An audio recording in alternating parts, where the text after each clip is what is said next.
Good morning, everyone. Good morning, all the distinguished guests, our lecturers, and all the students.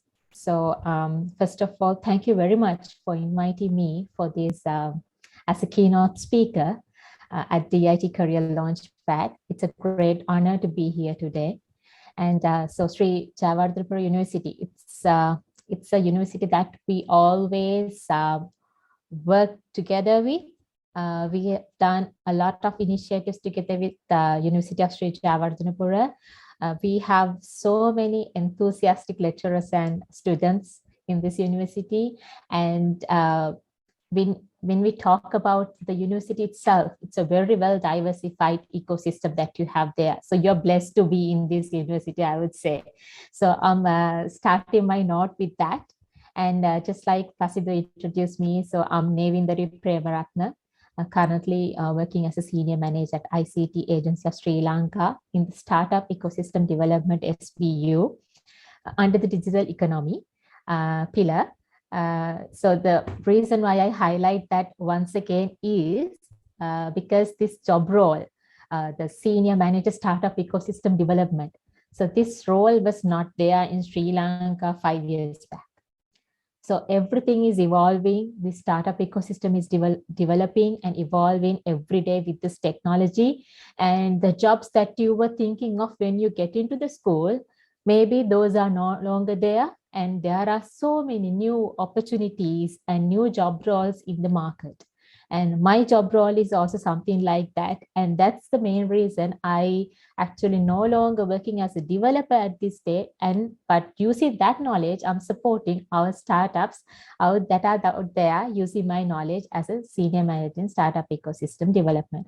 So I thought of sharing that also a little bit, so you can see what sort of avenues that you can absorb and grab when you are working in this space. So with that, let me share my screen. So since we are talking about ICTA, I felt like I should give you a small idea about what this ICTA is, since I'm representing this agency. So most of you may already know. So ICT Agency of Sri Lanka is an agency under the Ministry of Technology, which is directly overlooked by the president. Still, it's the same state. So we don't know how it will gonna change in the future with the current situation. But the most important part is the second one, the second sentence. Startup ecosystem development pillar was formed in 2020 with the vision of driving towards the startup nation by 2025. So if I give you a small idea about how the startup ecosystem development SBU started. So earlier, we didn't have any specific unit as such, but in 2020, ICTA structure also got changed to accommodate these sort of new technologies and to support new trends of the country and the world.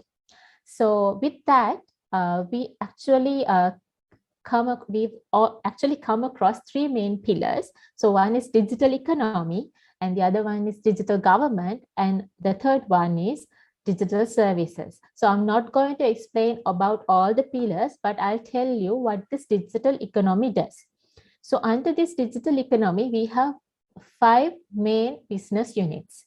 So one is technology industry development. As you hear that, what it actually means, technology industry development of the technology industry. And then we have a separate business unit called startup ecosystem development. When you are hearing this, you might think, so anyway, startup ecosystem is part of technology industry development. But the reason why actually we kind of, took it out is we know the ecosystem, the nature of the startups is quite different. Because of that reason, we need to treat them in a total different way. They deal with the time a lot because they are coming up with new innovations. And most of these startups, the technologies that they're using, they're quite new to the society. And this will be the first time that someone is coming up with that particular technology. So they need further support, and they have to fail fast if they're trying something new. They cannot just, continue that for 2 to 3 years. So because of that reason, the way they we should treat this ecosystem is quite different. By understanding that and by understanding the trend of the world, and because most of the countries, they are kind of investing a lot for these startups, because they see what sort of return on investment that they can get, how fast they can get using startups. So with all that, we have come up with the Startup Ecosystem Development Business Unit. And apart from that, we have another 3 business units called capacity building. Capacity building in the sense, whatever you do, whether it is startup ecosystem or the technology industry development, you need that workforce, IT workforce, that talent to continue that work. So you have to build the capacity. It's not just about building the capacity of students, it's also building the capacity of the general public and also the government employees. Because at the end of the day, you go and get these services from government employees, public citizens, or another person who's working in the private sector. So they also should be aware about the new technologies. Otherwise, it will be a huge clash. And then the regional cluster development business unit. In there, what we do is, we know that Western Province, Kandy, Jaffna, these are kind of, booming when it comes to this technology and IT industry. The Western Province as a whole, it's kind of, evolving, comparing with other provinces and districts. But we have to do the same thing, replicate the same thing in other regions while enhancing the facilities, the infrastructure in Western Province as well. So the job role of the regional cluster development is that. And the last one is technology diffusion. Technology diffusion in the sense, just like I mentioned earlier, so whatever the technology that we develop, at the end of the day, the people who are working in non-tech verticals, it can be fishery, agriculture, health, so they have to absorb this technology. So how can we diffuse this technology for these people, for these industries? So the responsibility of this business unit is that, the technology diffusion. So basically altogether it is technology industry development, startup ecosystem development, capacity building, regional cluster development, and technology diffusion. So with all that, we have this digital economy pillar, and our vision is the whole vision of ICTA. So it's basically a digitally inclusive and prosperous Sri Lanka. And our mission is to serve the nation with effective digital solutions by practicing and demonstrating of innovation, higher standards of ethics and professionalism in order to enable transforming lives of Sri Lanka citizens. And that is a very timely initiative and a need right now.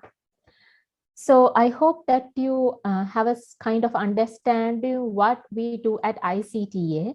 And apart from that, it's not just an ad hoc initiatives that we do in our startup ecosystem development unit, because we always follow a data-driven approach. We want to understand where we are right now and where we can go and how we can do it. So very recently, in 2017, we got partnered with Startup Genome. It's a global policy and R&D related organization. So we call it, that is the main research center of startup ecosystem, global startup ecosystem, because they are the people who publish the global startup ecosystem report. So we partnered with them and we continuously work together with them to get more data and information about our ecosystem. So as you can see here, our ecosystem, Sri Lankan startup ecosystem, is in activation phase.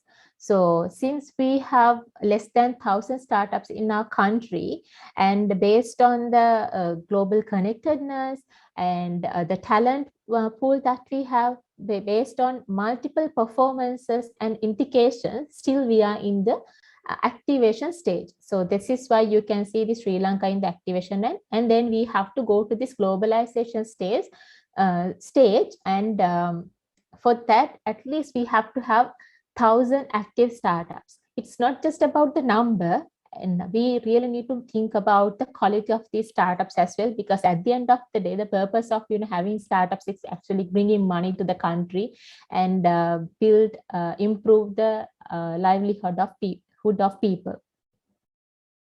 So this is the 5-year strategy that we are expecting. So basically that we have think of when we are going ahead with our national digital economy strategy. So one of the main thing is, as you can see, I've highlighted here, the 1,000 startups. So by end of 2025, we want to have 1,000 startups in our startup ecosystem in Sri Lanka. And at the same time, we want to see 3 billion USD export revenue. Right now, according to the statistics we have last year, it's somewhere around 1.4 to 1.7 billion USD. So we really need to double up the value by end of 2024. And at the same time, we have to increase the IT professionals to 300,000.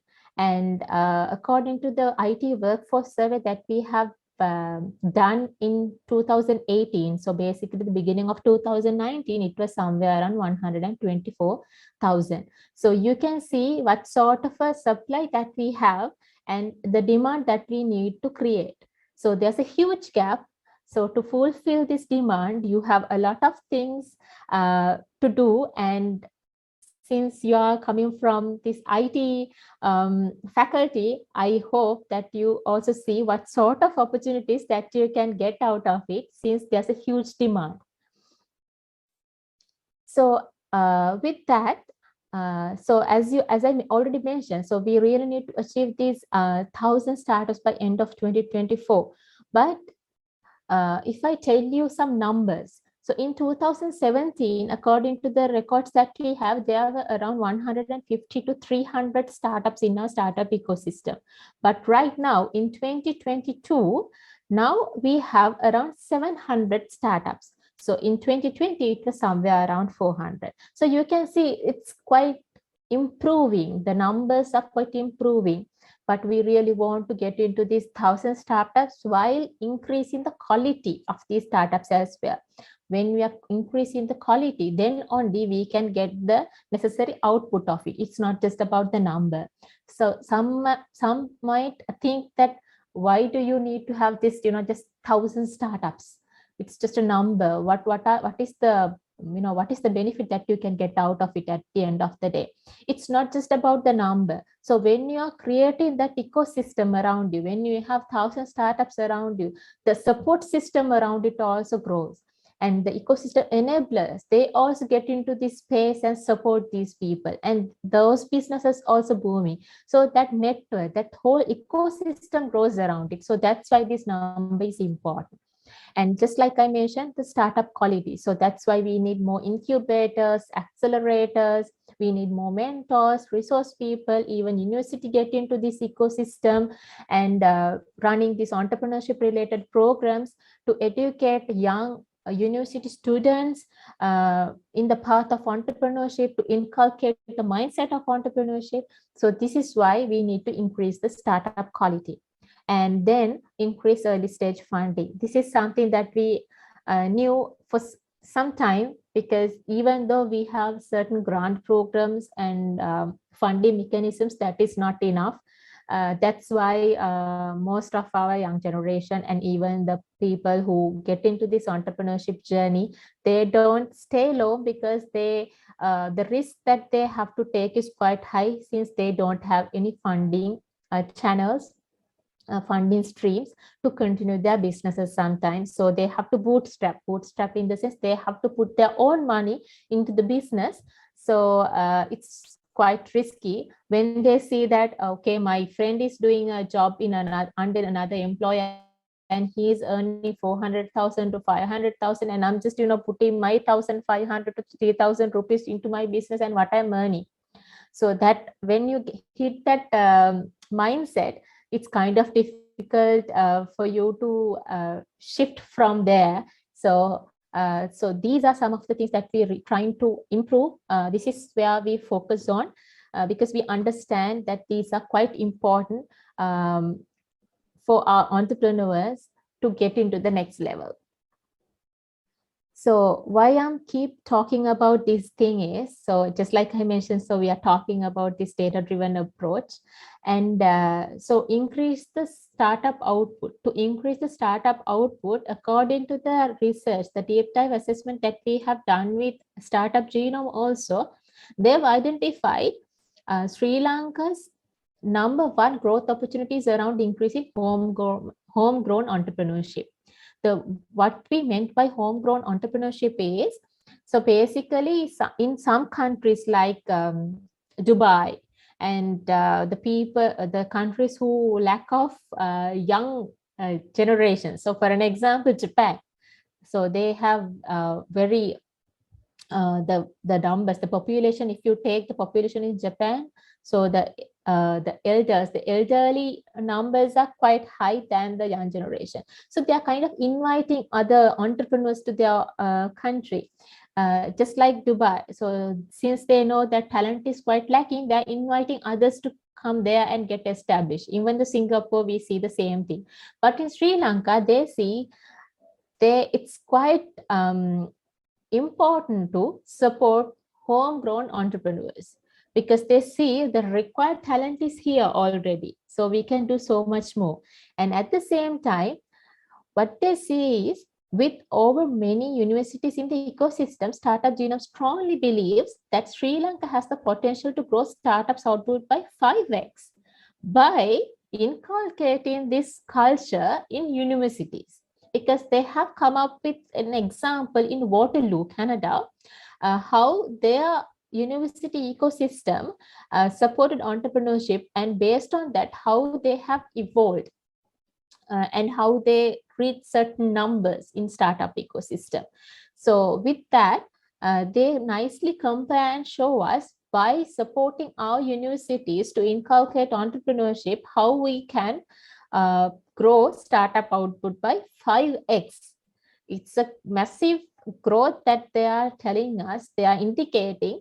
So you are part of it. So I really want you to I really want to highlight this factor to you. So maybe you can be part of it. I actually took some stats from 2020 to show you how many university students and higher educational institutions, so the students from higher education institutions, universities are there in our country. As you can see the numbers, so basically it's over 100,000 in UGC intake, and external and open distance learning, it's over 200,000, and foreign to over 200. So we have a massive workforce. So at the end of the day, we can see a massive workforce. So you are also part of that. So if I take this, this is something that I always love to see.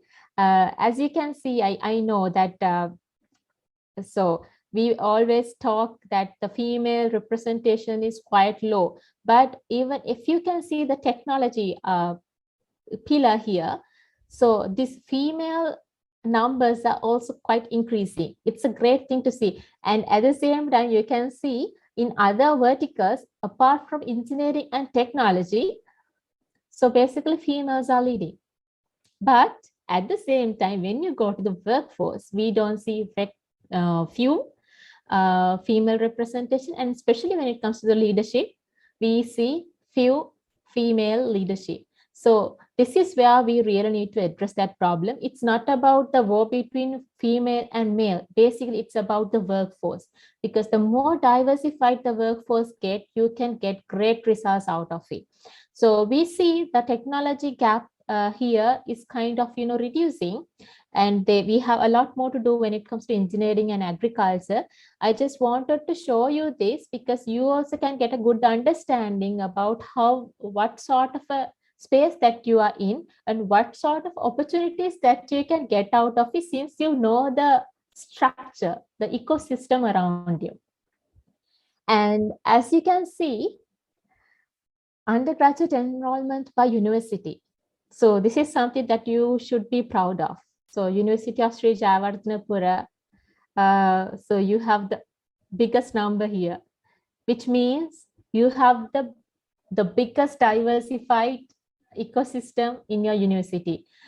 So we've been working with other universities as well. But when it comes to Sri Javardhanapura University, one thing that we realized was, so you're working with other faculties as well. So inter-faculty relationship is quite good in Sri Javardhanapura University. So that is something we always love to see. So this is a great step to start entrepreneurship as well, because you meet like-minded people with different cultures, and then you see things differently.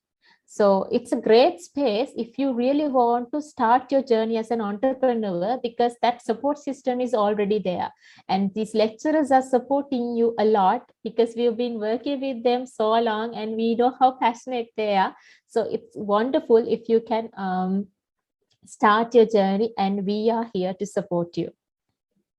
So with that, I feel like I should show you some of the programs, initiatives that ICTA conducts to support youth to get into the path of entrepreneurship. So this is one of the initiatives that we have conducted, and we had to stop it after 2019 with this Easter attack. Then we had this COVID hit, so we couldn't go and do these programs physically, but we are planning to do it once again. Again, we have a problem with this transportation issue, but right after that we are planning to do that, and we kind of planning to do that half of it virtually and the rest of it physically. So this Imagine If is a boot camp. It's a 3-day boot camp that we have conducted for all the undergraduates to inculcate the mindset of entrepreneurship. So we have covered this idea generation, business model canvas, design thinking, and mentoring. So you can see some of the results during the time period of 2018 and 2019. How many undergraduates participated and how many of them pitched their business ideas. It's okay to fail, but now you know what are the main things that you should think of. You don't have to start your business right away, but understanding the culture, what are the initial steps that you should think of is quite important. So when you even right after this, you might go to the industry, but at the same time, with the things that you learn, you might think, okay, so using that, I can, start something of my own.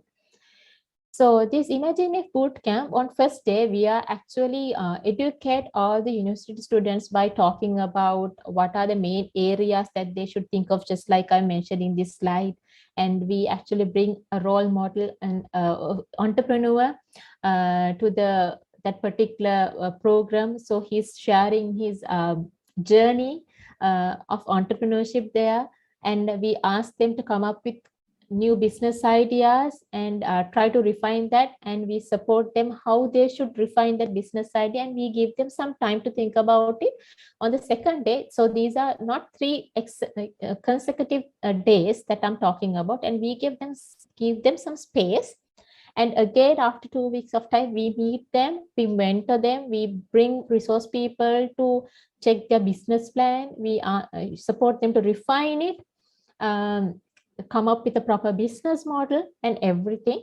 And again, we give them some time to refine their model based on the feedback they got from the resource people. And on the final day, we have the pitching session. With that, we support them to understand how an entrepreneur should think and what are the main areas they should think of through this program. So this is one thing. So you can see some of the memories that we have in this program. So this is how we conducted this program. And the other one of the flagship program that we have here at ICTA is Spiralation. It's a seed funding program for tech startups. It's not just about the support, the mentoring or the networking that we provide, even we provide them a grant. So all this time we supported over 100 startups, even financially. So we provided the 1.5 million grant for each startup. But it's not just, giving them money. So they have to show how capable they are to get that money. And we are not giving them that money right away. So we set up certain set of milestones by sitting with them and by understanding the roadmap their roadmap, and then we define certain set of activities, and after achieving those things, we provide them money as tranches. So with this spiralation program, basically it's the government incubator accelerator program that we have here at ICTA. So we have supported over 100, just like I mentioned, and we were able to create over 800 jobs through this program. And so these startups have gone over 30 countries. So they've scaled their businesses to other countries as well. And we've invested over 130 million as grants for this program so far. So it's a 6-month incubation program that we are talking about. So throughout that period, we provide them training through workshops, and then we provide them market access opportunities. We connect them with other markets, not just local, even the global. And we actually support them to achieve that particular targets, because it's not just, they are running their business. Whenever they need support, we just, simply jump in and make those necessary connections and bring necessary technology and business experts for that particular business and support them throughout that process. So I hope you can see my screen. Yes, we can see. Right. Give me a second. I think I clicked something irrelevant. No, we can't see the screen. I hope you can see right now. Right. Now okay. We can see. Perfect. Then, so if I'm talking about spiralation, these are some of the spiralation startups. Only few startups. I actually picked these startups for this purpose only. The reason is most of these startups started their entrepreneurship journey right after their university career. Magic Beat, Nephron, even though they started working in under an employer, at the same time, they started their entrepreneurship journey as well. So Basha, Danika is someone, everyone knows.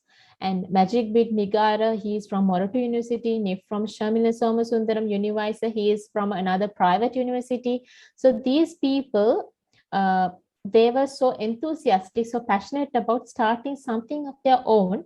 And these are kind of, quite improving, and they are kind of going to other markets and bringing revenue to the country. So this is why I thought of sharing this information also with you. These are just few startups that I wanted to share with you, as most of these entrepreneurs started their entrepreneurship journey right after the university graduation. So these are some of the photos in a spiralation program. So after the workshops, and the one that you can see in right top corner. So this is this photograph was taken in Spain. So basically in another exhibition, startup exhibition. So we are supporting them on going to other markets as well. So likewise, there are certain things that we do to support our startups. And apart from the programs that we have, so at ICTA, we have a separate space called Sparks Lab. So this space is totally allocated for the startups. So if you really want to come here and get further support from us, or if you have any certain issues, for an example, with these power interruptions, so the Wi-Fi connectivity, or if you really want to have a space to have a meeting with a client, I know that you cannot, invite them to come and, meet you at your house sometimes. So you can simply make a booking or talk to us and come to this place and, get your work done. And at the same time, if you need further assistance for your startup, you can contact us also. So we are also going to be there. So you can, meet us, and we'll be able to support you in that regard. And this is another initiative that we have called 10,000 Ideas. So basically, while supporting startups, we are supporting ecosystem enablers as well.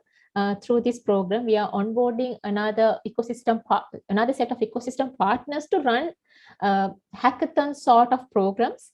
So they onboard university students and all the people who are somewhere around 15 to 25 years of age to this program. We don't have a specific age limit for this program, but that is the main focus group that we are thinking of.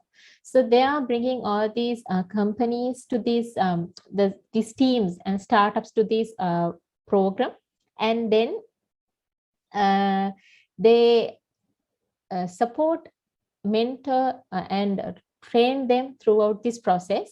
And so by the name, you can see what is the output we are expecting. So we want to see at least 10,000 new ideas through this program. So we are supporting them to coming up with validated business ideas through this program, even by supporting the ecosystem providers, enablers. And this is another program. So since I mentioned about spiralation program earlier, the grant program, so this is the pre-incubation program that we have. So there are certain things when you are planning to go to the other markets, when you go and start earning money, there are certain other things that you really need to think of to refine your business.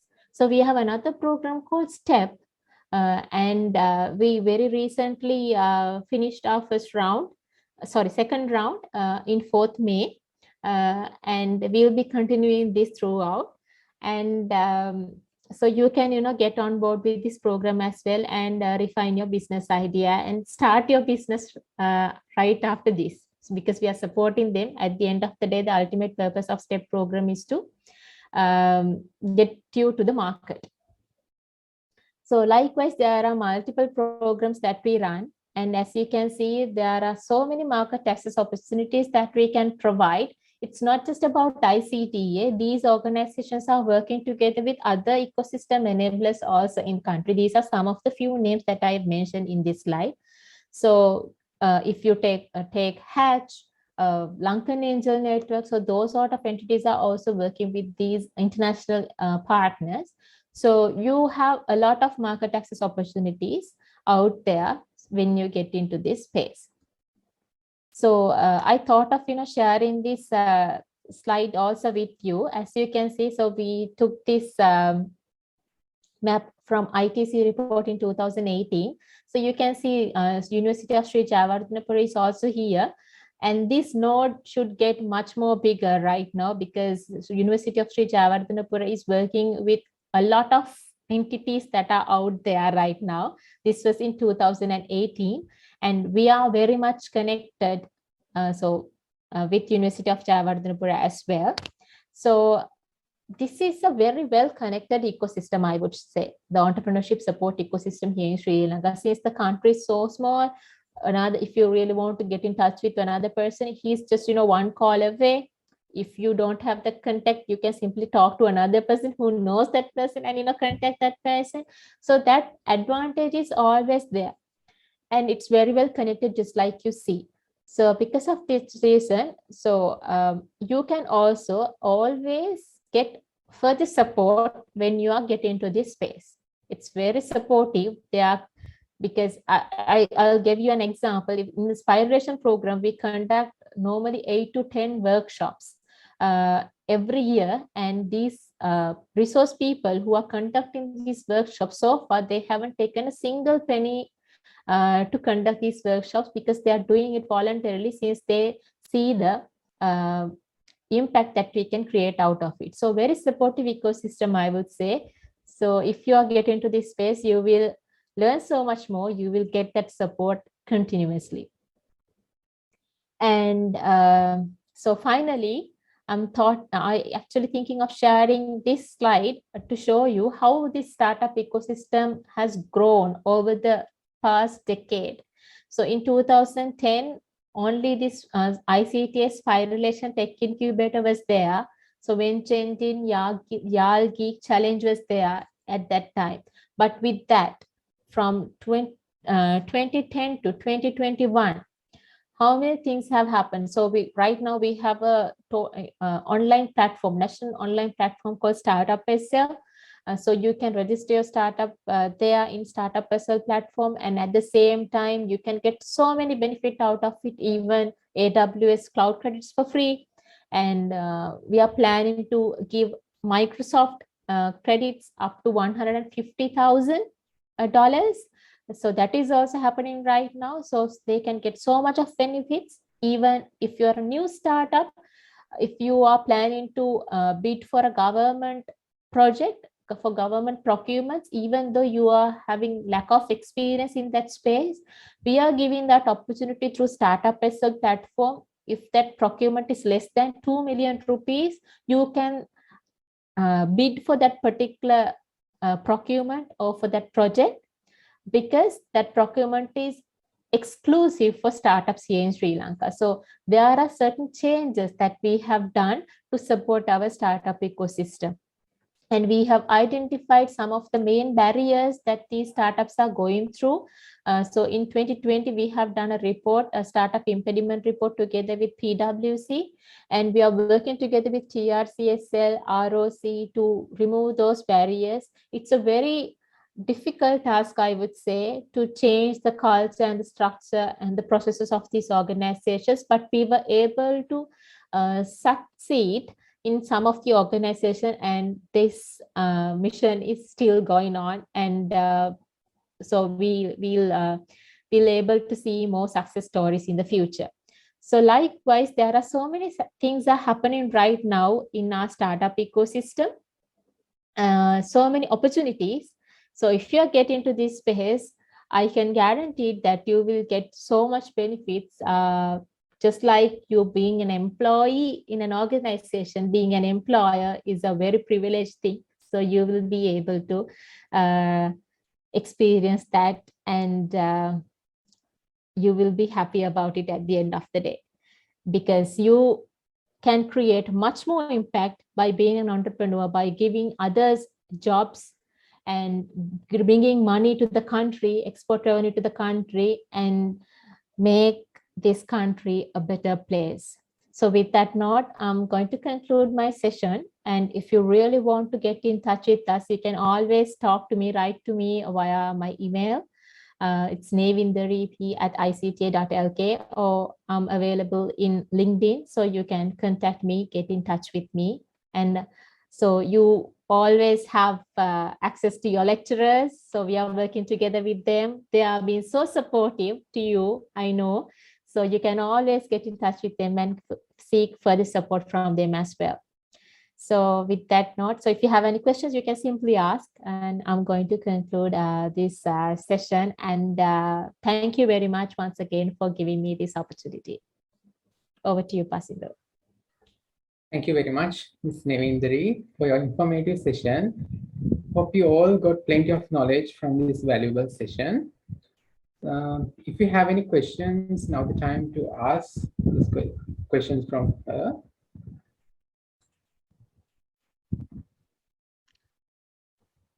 I have a small question. Yes, go ahead.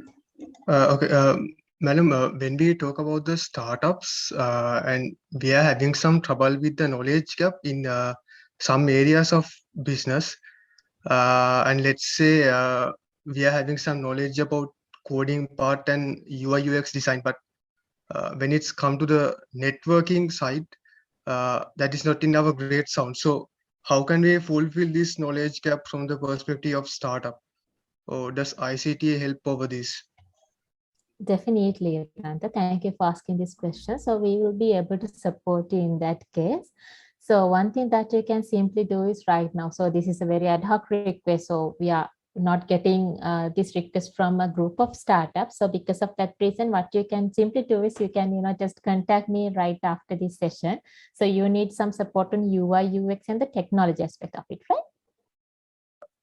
Actually, not from that side. Actually, the networking part is the most important aspect for us. Right. So when it comes to networking, what I would strongly suggest you is Iranta. So if you are you in Facebook?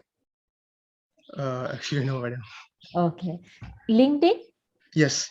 Okay. So LinkedIn is a great place to, get connected with other people. So the reason why I ask Facebook is there are so many promotions going on when it comes to these networking partners and ecosystem enablers, and that is the main space for all these enablers to share their information. So if you are not a Facebook user, So even I'm not, quite active in Facebook when it comes to my personal information sharing, but this is what I basically use Facebook is for. So we can simply get in touch with these ecosystem enablers, these providers through social media channels. So LinkedIn is one, Facebook is another one, and most of them are getting to TikTok right now because they say that the organic reach that people can witness through TikTok. So it's basically the discipline that we have. So if you have that particular discipline, rather than just going through the people's life and getting more information about where you need to get developed, then you always seek for that particular information, and based on your searches and your readings, the next time when you're going through your feed, it always pops the relevant content only. So if I check my Facebook feed or LinkedIn, so basically I get all this relevant information about the startup ecosystem because I read that. So based on that, again, your feed updated normally based on what you read. So that's a great space where you can get in touch with these parties. So I can simply give you some names, Iranta. So Hatch, Lankan Angel Network, BOV Capital, YAL IT Hub, Dream Space Academy, Home Tree. So these are some of the active startup ecosystem players in our country, and they always share information about what is happening out there, what sort of networking programs and sessions happening there, the meetups, and even you can get connected with Clubhouse. So many entrepreneurship related discussions are happening, so you can get to meet other people. So that's how this network starts. It's not just just seeing bunch of people out there and you say, okay, so I want to go and talk to this person. It doesn't work like that, because you have to build that trust. So you have to go there, be with them. Sometimes it's difficult to go there physically right now with the problems that we are having, but there are so many virtual spaces that you can meet these people. That's how we even go and talk to them. So if there's a Clubhouse discussion, just go and listen and just see who are the people who regularly comes into that discussions, and just start a chat with them, talk about their problems, also share your problem. Sometimes as soon as you share your problem, on the very next day you might come up with a co-founder also. So there were incidents like that. So it's always just go and talk to them matters, right? Sure. Thank you, madam. Thank you. You're welcome. Iranta, so basically you can write to me as well after this discussion, so I can, based on what based on your requirement, I can share some of the networking points that you can start with. For sure, I will do, madam. Okay, Iranta.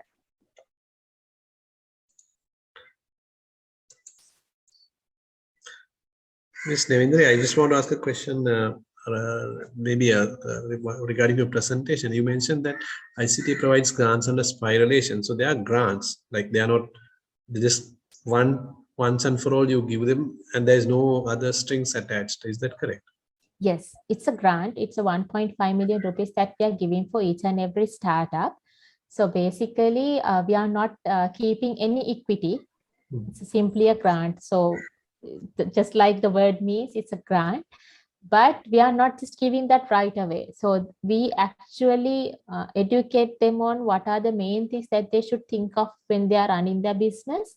So we ask them to prepare 6 months to 1 year of time period roadmap. So what are the things that they're planning to do during that time? And we ask them to prepare that. And at the same time, based on the nature of that particular startup, we also see what are the main areas that they should improve. So maybe now they have clients here in Sri Lanka, but if we see the potential is not here, the potential is somewhere in a country like India or in European region. So we know that's the next step that they should think of.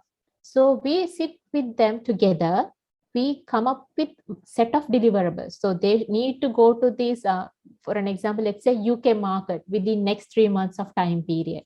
They have to basically improve their sales pitch, and they should pitch to another 3 potential clients during 3 months, and increase their sales funnel, the sales conversions. So likewise, we give them certain targets where we also can support them, and they have to work on it. It's, they just cannot, sit on it and, wait. They have to work hard. At the same time, when they are working hard, we are also pushing them and supporting them to get that done. We make the relevant connections. We bring them people to this space and, ask them to support these startups. So that's why we have over 75% rate of success also in Spiralation program. We see a few failures. Normally, startups 10% only get success, but here is 75%. So we have a very nice use case in Spiralation program because of that reason, because of the support structure that we have. So we have no strings attached, but to give that money, we push them and they have to achieve it. If it is a justifiable reason, if they can't achieve it, then it's understandable. But throughout that process, we give them 1.5 million. So far, all of them got that 1.5 million by achieving that. There were no such incident that we couldn't give that 1.5 million for all these 120 startups. That's great to hear. Thank you.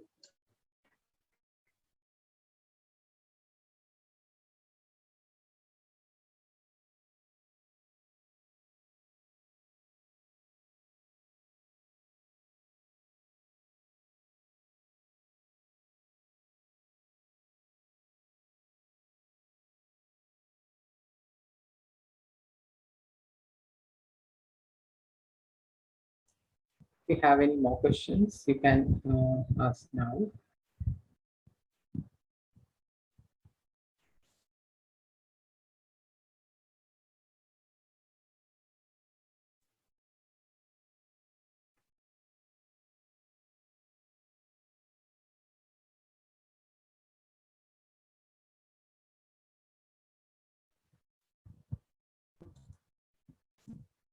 Okay.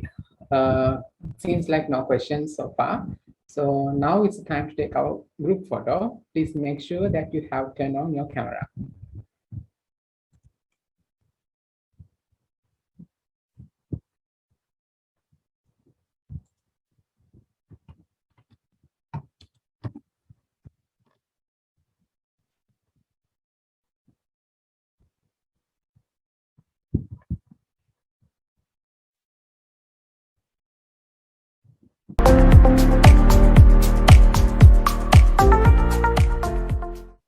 Hello, hi, good morning.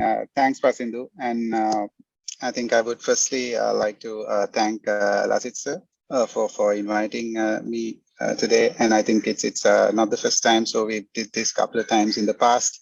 I hope you can clearly hear me, right? Is it clear? Yes, it's clear. Okay. So I think we've done a couple of sessions in the past as well. I think it's very interesting to talk to you people who are ready to step into the corporate world and was ready to maybe start your own companies or like the businesses or whatever the venture that could be. So I hope the things that that I'm sharing today about my career and how I started will enable you to enrich your baggage and will help you to support you in whichever the way that can shape up your career in the future. So firstly, let me just briefly tell you about myself. So yes, I think I'm currently working for German Development Bank and I'm heading the operations in Sri Lanka. So all my career I have been into finance and investment banking. So currently, I think as well, I think we are mostly doing private sector financing for Sri Lanka. And one other thing that you may wonder is that, okay, being an alumni of the Department of Information Systems, I think I was very proud to say that I was one of the first alumni. So I was, I think, one of the students who were like, there were 20 students in the first batch of Department of Information Systems, and I was one of them. So having that background in the university, how did I end up as a finance professional?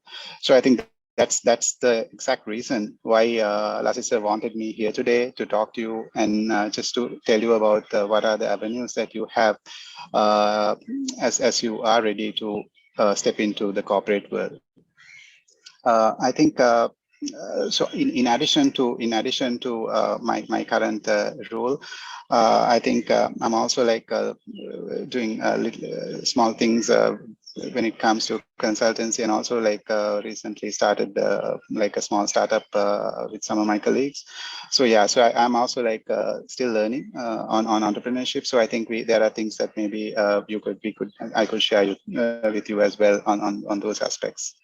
So going back, say 20 years, so I think I've graduated from the university in 2006. So say if I go back 15, 20 years, so university times, I think it was I think you all know, I think you are just ready to get graduated from the university. So these were like times where you were sometimes, you don't know exactly where you want to be and exactly what you want to do, whether it could be, whether you want to become like a corporate personality, or whether you want to become an sort of like an entrepreneur. So I think even it was the same case during my time as well. But I think one thing that I want to tell you is that it's very important to know that what you love, and it's very important to know that, okay, where you want to be. I think those are some of the things that you have to decide now. And I think then it's all about like it's all about pursuing your career in that space. So I think during my time at the university, so I was in the department of IT, or the information systems, and I was already working when I was in my third year or the second year. So the reason why I did that was like because I wanted that exposure, the corporate exposure, and I wanted to see how things work in the real world. But I think some of you might already be working, but those who aren't, I think so. I mean, going and working in an organization, it's not only about like learning about doing certain processes or doing certain things about the job. So it's a lot more than that. So I think if I tell you about my career, so like when I started, so my first job was like first appointment that I got was like as an investments executive in Sri Lanka's largest insurance company. So it was a very flashy and very sort of like, I was very excited. But when I started working there, I realized that I was most of the time I was doing, like I was taking printouts, taking photocopies, taking, like papers from this place to the other. So, I mean, it was like 90% other things and maybe 10% related to investments. But still, there were things that you could learn. I mean, there were things that I learned. It's about, like maybe the corporate politics. It could be about how to socialize with people. It could be about how to communicate with different people. So I think wherever, like whatever you do, whatever the role that you may take up, there will be things for you to listen. So yeah, so then I think then I knew that probably that this is not exactly what I wanted to do, and then I decided to move. And I think from that point, I think I because all throughout, like I knew where I want to be and what do I sort of what my dream was. So I think you all have dreams. I think it's all about like working hard and really like going for that dream. So I think then after that, after my first job, then I moved into my second job. Then by that time, I think I was more clear about what do I need to learn, and how should I like sort of like use my skills or use my the knowledge that I've learned in the university or in outside organizations, how I could best use them in my job. So I think for you also, like what you need to understand. I think I have met so many people from University of Rajadhanpur, as well as so many other universities, and so many other people as well over the last 20 years working in different organizations. So I think what you learn and what we learn is mostly the hard skills. But I would say in the corporate world, what really matters, I mean, of course, technical knowledge, hard skills are very important, but I think what really matters is the soft skills. I mean, these could be very simple skills, like maybe how to talk to a person, how to convince someone about a business idea, how to communicate, how to sort of like present something. And it could be about negotiations, like, so all these things are very important. I would say these things are more important than sometimes, your hard skills at a certain point in your career. So I think you have to pay enough attention to all these areas, because you will get highlighted in the corporate world because of these things. So, and also, like, even if you come up with your own sort of business venture, even if you become an entrepreneur, I think it's very important that you are able to communicate, and that you are able to convince someone about a business idea, or like whatever the idea that you have. I think that's I think that is the key for you to become a successful entrepreneur. So I think these are some of the things that I've learned during my career of like maybe 20 years. So the other things are like, like what skills that you need. So in my case, so now the one question that probably why Lasit sir wanted me here was that, so I'm not I've studied information systems, and I ended up doing finance. So, I mean, you may wonder why. So I think the reason was, like, when I decided to study information systems, because I already had some background in finance, and I wanted to have the versatility in me, so that I know at least a little bit of everything. So I think it's important that you may become a finance professional, or you may become a marketing or an IT professional, but still it's important that you have these experiences, this knowledge in different areas, so that it will become very handy. Maybe when you become your own business, when you start up your own business, or when you become a corporate personality later on. And then I think another thing that I wanted to mention to you is about becoming sort of like, now that I have just sort of like spoken about my career. So what other things are more important? So I think what something that is very, very important to understand is that things won't be presented to you in a silver platter. So you might you have to work hard. So there won't be, you will not be having the optimal conditions to work in. You will have very difficult conditions sometimes. So these all are challenges, and these you have to face these challenges, and then only I think you can really go for your desired goals and dreams. And yeah, so I think these are some of the things that I want to tell you in terms of a career. So I think don't focus on one thing only. So just try to be versatile as possible. Just try to work on your soft skills, which are very important. I'm sure you have done number of presentations, hundreds of presentations during your 4 years of university. But I think you have to keep on sort of like doing that. I'm still learning how to be a better presenter, for an example, and I still attend certain training programs for that. So that's because like you can learn every day on some of these soft skills. Then I think today's theme was about becoming an entrepreneur. So I'm sure like most of us, or like at least 50-60% of us, or you guys will become an entrepreneur, or will have something on your own later in your career. So I think Firstly, just to understand, can you raise hands, or can you just say how many of you want to become entrepreneurs? I don't know. There are about 30 odd students here, I assume. So, I mean, how many are there? Like, are there any students who already are entrepreneurs who wants to become entrepreneurs? Okay, so I can see one hand. Okay, so yeah, so I think there are a few. So let me just yeah. So I think what you should know is, like, becoming an entrepreneur and becoming a corporate personality are totally two different things. Because, like, when you become an entrepreneur, it's sort of like like it's not very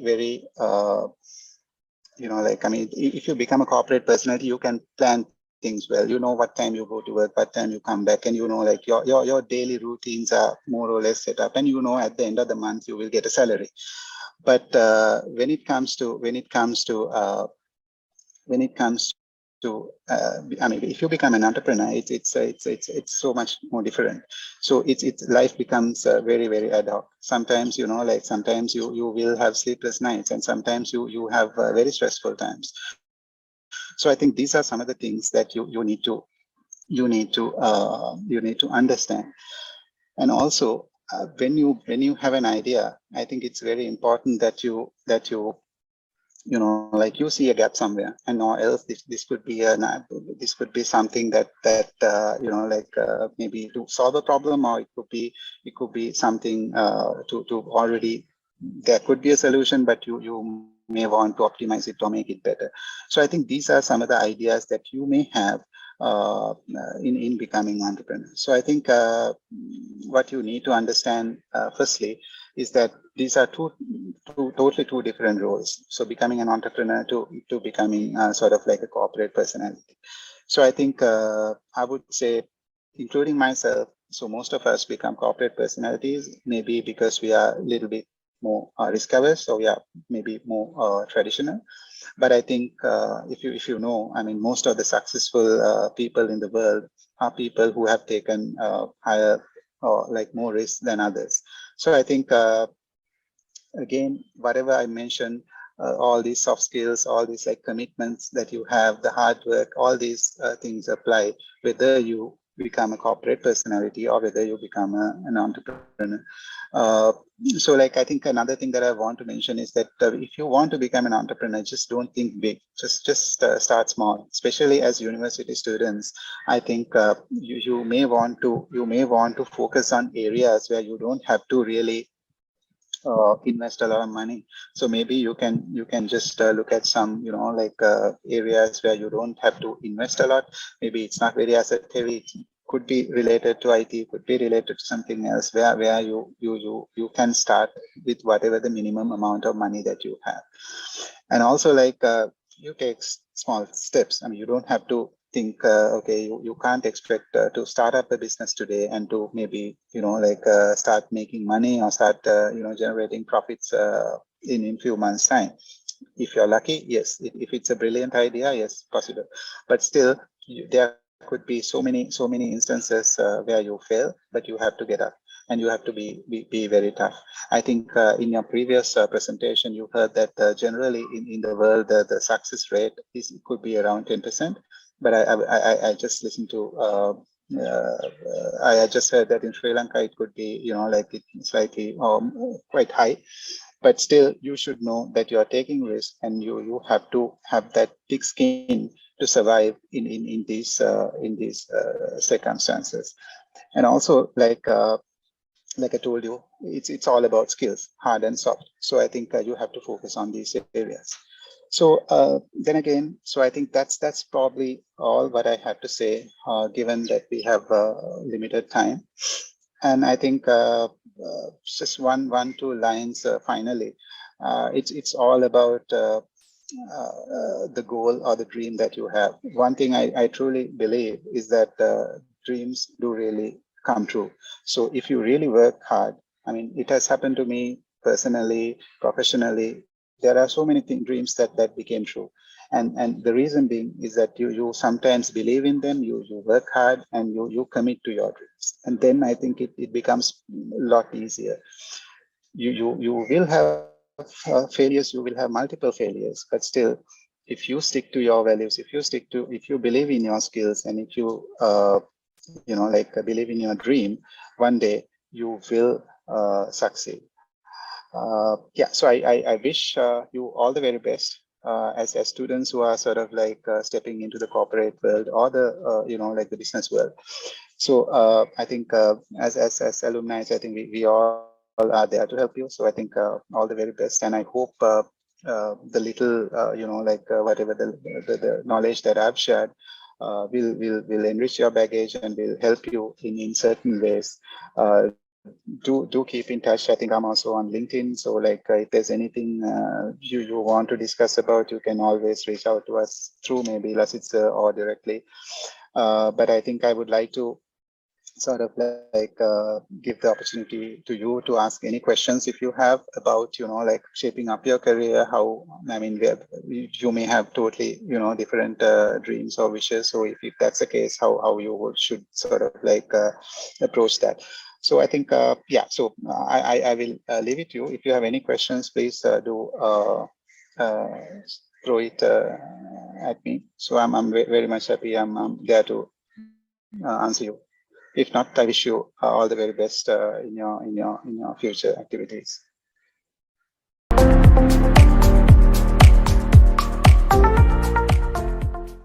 Okay, I hope you can hear me. Okay, and first of all, thank you very much, Polasis, for inviting me. We have done this earlier as well, and I really love to share my experience as an entrepreneur. First of all, I think all you are safe and sound, because we have a very tough time in Sri Lanka, a difficult situation. But we have to move on, right? I think entrepreneurship is a only way we if you want to become if you want to survive, I think. Okay, so let me introduce myself. My name is Prasanna Pallegedara. I was in your seat, and I was a former student. I completed my degree in 2008, and I joined Etisalat after that. At that time, actually, it was Tigo. Okay, I was initially I was working as a help desk member. That was the we don't discriminate, but that was a very basic level job. And it was not even a job, it was a training program. And I was there as a trainee in 6 months, and I was an opportunity to join the staff. Okay. I worked as a system admin, then application support executive, and 2011 I became software specialist. While I was working there, although my job is something else, I really love to develop software. So I started developing softwares. Sometimes after staying at 5 p.m., after working normal hours, I stayed at office and develop software for them. Actually, at that time, the software development was not allowed inside the organization. But when I work with people, because as a system admin, as a application support executive, we move around the departments and we meet people. I see that they were having difficulties when they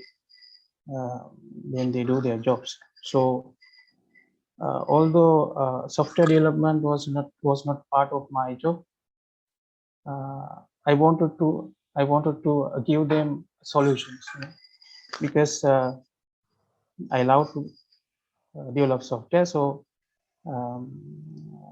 my intention was to give a solution. I mean, that attitude may be the reason where I am right now, because finally, actually, that organization allowed me to develop softwares in 2011. Because since softwares I developed, they really appreciate that, because some of the softwares were very big, very handling very critical business processes. So they allowed me to develop softwares in 2011 officially. That was the start of my software field. Why I tell you this? Because experience is the key. We should work somewhere and get experience. Okay. Don't think about the level of, the size of the organization. Wherever you go and take experience. Okay. Because end of the day, whatever you learn, whatever you study, whatever the exam you pass, I mean, the practical knowledge is the number one. Okay. So go and have practical experience that will lead you to your next step. Okay. Because I can see so many people, I have met so many people who start companies after completing their degree program or education. But when you have experience in organization, how other department works. I mean, how a real organization works. So that experience is important when you grow your business. Okay, because that is a practical experience. So I resigned in 2012 May and started NVISION IT Solutions. To resign, actually, I had a reason, because we had developed big software, so they wanted to outsource them. So I said that I'll be your supplier. I mean, because if I am the one who developed, and if they wanted to outsource it, so why should I stay? I mean, I had no work to do there, right, after that. So I resigned, and I asked them to give that software to maintain. Okay, that was the start. It was very ground zero level. We did not have anything. I had one person with me. He was also at he was a trainee, actually, and because since he did not have job, I mean, he could have left. I mean, he could resign at any time. And so we started a new company called NVISION, and our first client was Nevindaree. So that is how that was big. I mean, you can't get a project from such big companies if you just start your business after your education. So that's why, I mean, you have to work, you have to get your experience. So we started NVISION IT Solutions 2012. As I said to you, we did not have anything, we didn't have luxury. We had only 2 laptops, and my last salary. Okay, so but that was the risk we took, right? That was a risk. I mean, what we but I had, I mean, I had always, I mean, I always dream big. We have to dream big. I mean, practically we have to dream big. And we should start small. That's right.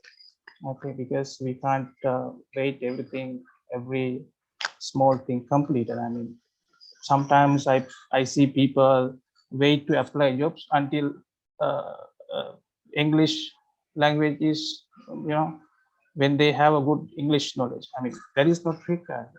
You have to apply. You have to start somewhere. You can start. There are so many people. I mean, you can't wait until something finished. You have to start. Then you can acquire the knowledge. Okay. So I started NVISION IT Solutions in 2012, and we were working with Etisalat, and we got other opportunities as well. We work with Airtel, we work with Dialog in some cases. So we were working with them, but in 2015 there was an incident that Etisalat wanted to stop their software support agreement with us. So that was a very good thing. I mean, every bad thing is opportunity for us. Okay, so we should not complain. We should not what you call. I mean, we can't stop, right? I mean, as I said, we dream big. We committed to what we do. So my expectation was after that not relying with big people. That was a strategic decision. We didn't want to rely on big people. We want to rely on people. I mean, not only rely on 1-2 people. I mean, we have to rely on so many companies. Maybe maybe small. We rely on a small people. Number of people, number of customers should be high number. Okay, so we started going international. It was not. I mean, it was not easy, as I say initially, but initially it was difficult, right? I mean, finding the right contact, finding right opportunity is not easy, but we were able to develop one system with US company, and actually it started 2014, end of 2014, but still we are providing them support and software development support. Company called Comscope, and it's a very big company. It's a multinational, multi-billion company. They provide their services to the world's largest telco companies in the world, like AT&T, Verizon, Cox Communication. Okay, so we develop software for them. I mean, that is a wonderful thing, because if we stuck where we were, I mean, we couldn't find those opportunities. So some bad situations are opportunities. So you should think like that. And in 2017, we started another company called SalesPlay Private Limited. Now it is also a multinational company. We started from Sri Lanka, but we developed that software as software as a service, SaaS. Okay, and we implemented that software on AWS, Amazon Web Services, and allow customers to use as a SaaS service. Now we have customers all around the world for SalesPlay software. If you go and search in Play Store, you can find SalesPlay. There are many customers. Even we have partners in countries. Right now I'm in Dubai because of we have to relocate some of the staff in Dubai. So even Dubai, we have a customer, partner. We have customers anyway. I mean, we also have partners. Partners, what they do, they sell our software in their countries. Because we can't go to every country and sell our software. We don't have sales staff. We don't have people in that country. So we have to go through a partner channel. Like that. I mean, so you see that how we think. I mean, that is what you should learn. I mean, that is what you should. That way you should think actually. So as I said, I will highlight some of the key qualities that you should have if you want to become a real entrepreneur. Okay, it is not about English language. It is how you work. I mean, how you are. That convert you as a real entrepreneur. Okay. First thing is you should have experience, as I said. Okay, and it is the key. Okay, and dream big. Whatever you think big. Okay, don't think small. I mean, these people. I mean, yeah, they are adjusting. They are now cycling, and they are. I mean, they shrink, right? I mean, they shrink themselves. I mean, okay. I mean, be practical is something that we should do. Definitely, that we have to act according to the practical situation. But that is not the ultimate thing you want, right? We want to go higher. I mean, so don't stop there. I mean, you think that is how you can expand, evolve. Okay, so dream big. Okay, and passionate what you do. I mean, you should do what really what you want to do. If you really believe it, if you really want to do it, do it. Okay.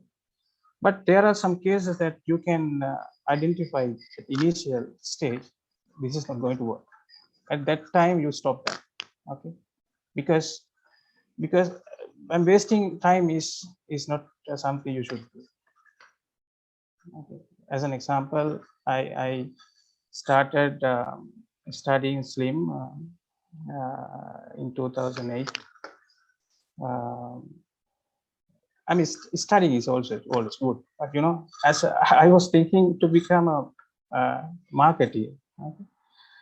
But I realized that it is not going to work with me, and I will not be a marketer. That I realized, and stopped that. But I passed that exam, foundation level exam.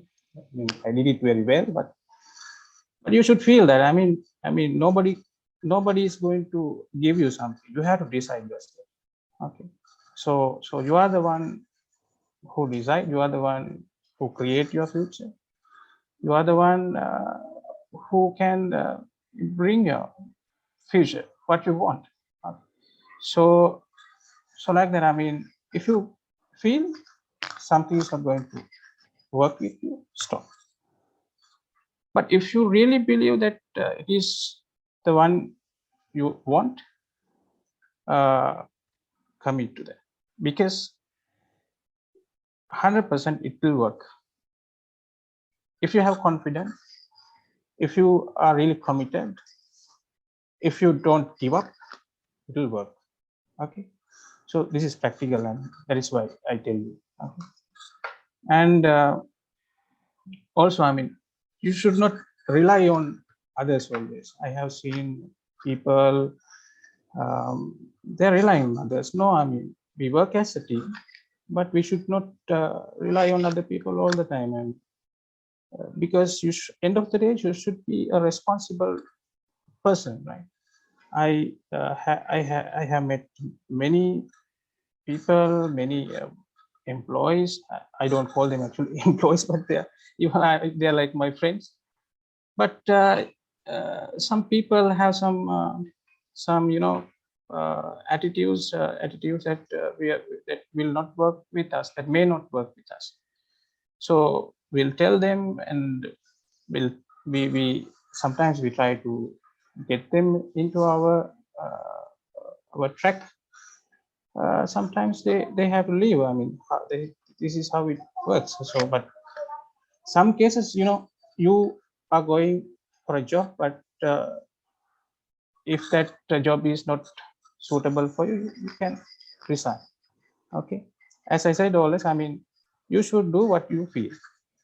That is the main secret, main thing in this entrepreneur, to become entrepreneur. If you want to do that way, I mean,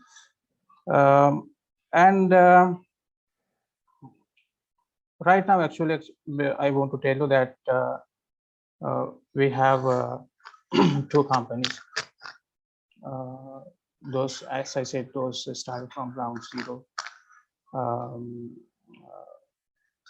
We have now 45 people. That is not a very big staff, but we pay very high salaries because they do tremendous job. We have to take care of.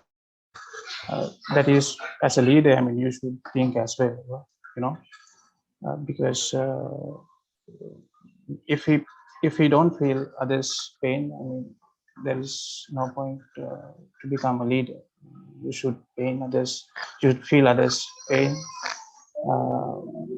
Whatever we do, I mean, they should benefit. They should have the benefit. In Sri Lanka now, the situation is very worst because of high inflation. But here, the key thing is entrepreneurship is the path to success. Okay, so if you want to become a normal person, you can apply for a job and go. I mean, whatever. I mean, as a first step, I mean, you should apply for a job and take the experience. But if you have the opportunity, if you feel that it is the right time, go and start your business. Don't wait until everything completed, because we have to take the risk. Otherwise, you can't have that gain and return. So take this risk. Start your business. Don't think locally as well. You think international. You should think international, because if you want to be in software field, there are so many opportunities you can do. Even we receive so many inquiries. Sometimes we don't do them, so we'll pass to some other people we work with. Like that, I mean, there are so many opportunities. I mean, as a software industry, our region is in a key area because of we are very close to India as well. So that is those are the things I want to tell you. I mean, if you have questions, ask me. I have interviewed people like you, I mean, many times, and I think you have very good future, because you are in IT sector. So that is my story. I mean, that my story may be not structured, but I believe that you get some idea. If you have any questions, please ask. I can give the answers. Okay. And finally, actually, I should thank to Lasisa and other staff members. Thanks for inviting me, and I really appreciate it. Okay, thank you very much. Thank you very much, Mr. Prasanna Pallegedara, for sharing your knowledge and experience with us. Furthermore, I need to specially highlight that Mr. Prasanna is the main sponsor of our very first DHAC competition, and he is connecting from Dubai today. So thank you very much, Mr. Prasanna, for your support of our department. We really appreciate it. Okay, thank you, Vasanthi. Okay. Now it's time for Q&A session. If you have any question, please ask them now from our proud alumni.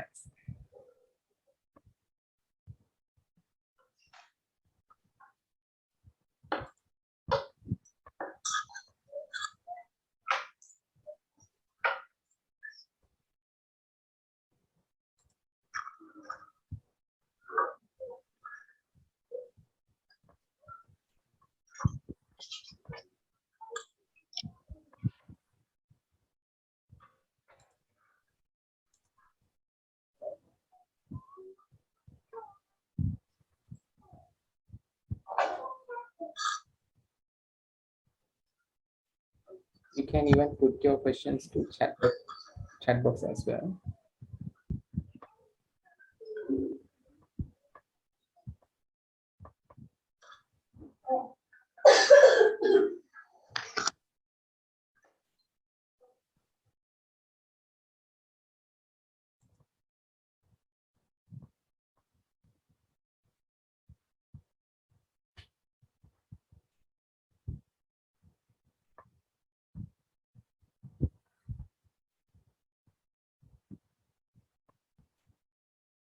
So, Mr. Prasanna, I have one question. If somebody, now we are in the IT sector, but if somebody is going to start a startup in a different sector, what is the guidance or thought I about mean, that? you mean we are in IT sector that now, but we are going to start a business in another sector. Is that a question? Yeah. Whatever the field, I mean, it doesn't matter, right? I mean, as I said, if you believe, I mean, if you really think that field is going to work with you, I mean, you should go. I mean, IT is not the only field, right? I mean, we have friends. I mean, even my friends, they have started business in separate sectors. Even in other countries, we have friends in London and UK. We have friends in Australia, and they have started business in other field. So that is up to you. I mean, you have decided. And, you know, I mean, if we start a business, you know, there are scales. We can start a business from ground zero, as I did. Okay, that was very difficult because, you know, at that time even a bank did not offer any loan. I had an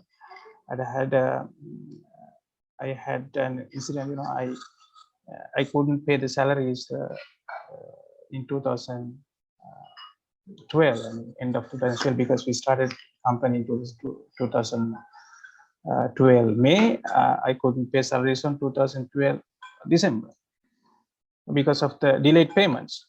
But you know, bank did not do that, and that is how our bank system works.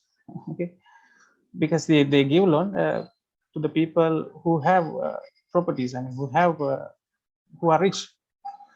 I mean, starting is like that. You can't expect all the things perfectly. You know? That is why we should have backbone. That is why we are here. That you should have that courage. That is how you overcome those situations. And also, I mean, you should not what you call you should have alternatives. I mean, because you face challenges all the time, you can't stop your work. I mean, you can't stop your journey. So you should have alternatives.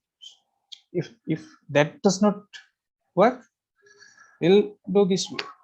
Okay. So wherever what is the way, I mean, you are achieving your dreams and achieving your targets. That is how you should think. So whatever the field, it doesn't matter. It's up to you. You can definitely succeed. Thank you, Mr. Prasanna. Mr. Geeth, do you have anything to add?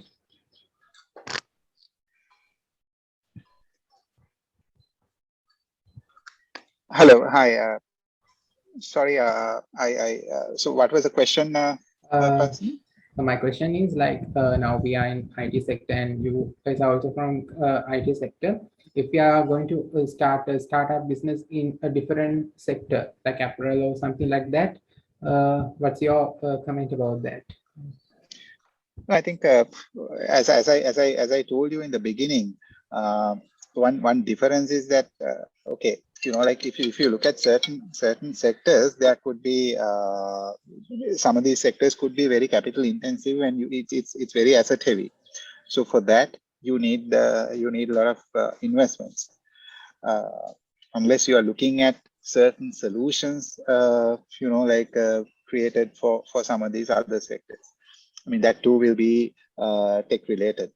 So I think because our audience is mostly the university students, I think one of the key challenges would be the access to finance. I think So in that aspect, I think so sector really doesn't matter, assuming that you have all the like as long as you believe in your dream, and if you have a great business idea. But then again, in certain other sectors you might have the limitations, like funding, because these certain some of these sectors will need a lot of funds.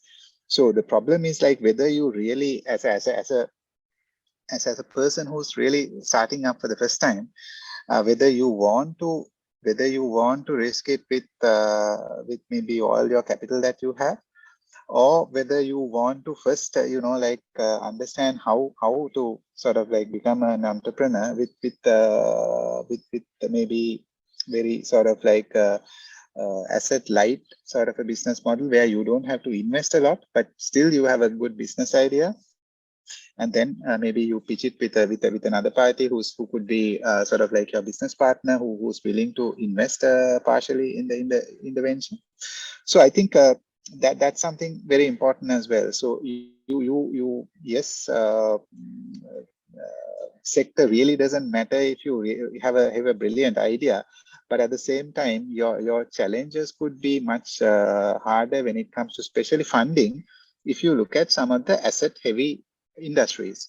So it could be apparel, or it could be any other sector. Yeah, so I think that's something that you need to be look at. But then again, even if you have a solution for some of these sectors, it could be it could be sort of like automobiles, or it could be like apparel. But then you have the business idea, you know how to execute it, but then you have to have the skill, the soft skills, to convince maybe some of your business partners, or to get some of the business partners on board to invest with you. Because I assume at that age, just after the university, definitely I didn't have a lot of capital at that time. So I assume this is still the case with most of the university students, because you don't have a lot of money to just play around with. Thank you, Mr. Geeth. And there's one question from student. Is it really necessary to get some working experience before starting your own startup? If I take that, it's a sort of like a yes and no sort of an answer. So no, you don't need that. I mean, it's not a must. But personally, I think it's always good to have some sort of an experience, just to understand how organization sort of like operates. Because like even on a later time, when your business grows, it might be easier for you to digest some of these like structural issues, maybe some of the organizational issues, because you have been there and you have experienced it. But having said that, it's not a must. I mean, there are so many people who have become maybe just after university, you don't work anywhere, and then you just become very successful entrepreneur. So it's not a must. But I think it adds value if you maybe work in not for a long periods of time, maybe even for 1 year, just to understand how this like organizational structures work. Because what you are planning to build is something similar, maybe 15-20 years down the line. So yeah. Thank you, Mr. Geeth. Mr. Prasanna, would you like to add? Yeah, I agree with actually what Geeth said. It's not a must, but if you have that experience, it's a plus, actually, it depends on what you are going to do, really. I mean, let's say a web development company. Web development companies mostly does not need a lot of what we call technical experience. Most people start those things like after their education. Web development companies, they may start social media companies, what you call e-marketing. Those things actually just do not require a lot of technical knowledge. But if you want to develop softwares with high technical knowledge, because you have to get that experience. So where you take those experience? That's a question. So because otherwise you are not going to have any projects, right? I mean, if you want to work with big companies, you have to have that knowledge. That's why. So that is based on your level as well. So the scale. So I always think having experience in a company is a plus, because it will boost your startup. That is how I think. But in some cases, some businesses, you don't need a lot of technical skills, and you don't need a lot of funds as well. So you can start immediately. Yeah.